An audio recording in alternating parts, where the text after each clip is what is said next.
IPL 2026 సీజన్లో రాజస్థాన్ రాయల్స్తో జరిగిన మ్యాచ్లో లక్నో సూపర్ జైంట్స్ 40 పరుగుల భారీ తేడాతో ఓటమి పాలైంది.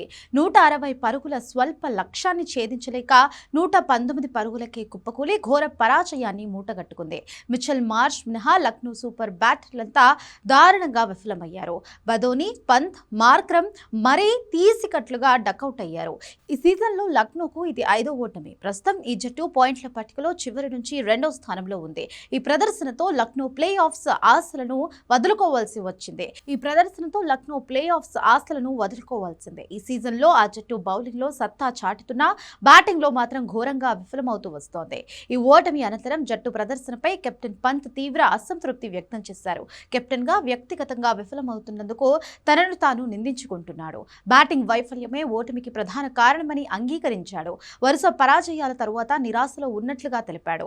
బయట కారణాలు వెతుక్కోకుండా లోపలే పరిష్కారాలు వెతుక్కున్నట్లుగా పేర్కొన్నాడు. పిచ్ పరిస్థితులపై స్పందిస్తూ కొంచెం సమయం తీసుకొని ఆడాల్సిందని అభిప్రాయపడ్డాడు.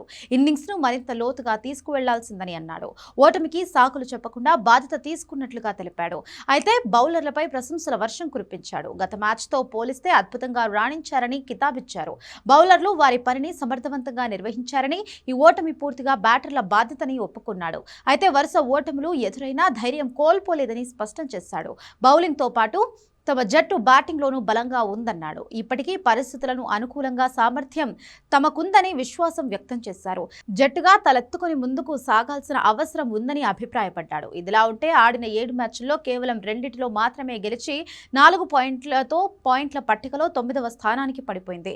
బ్యాటింగ్ ఆర్డర్లో పనికిమాలిన ప్రయోగాలు చేయడం కొంపముంచిందని పలువురు అభిప్రాయపడుతున్నారు. మార్క్రమ్ను ఓపెనర్గా పంపకపోవడం, ఫినిషర్ రోల్లో రావాల్సిన పంత్ 1 డౌన్లో రావడం వంటివి లక్నో అవకాశాలను దెబ్బతీశాయి.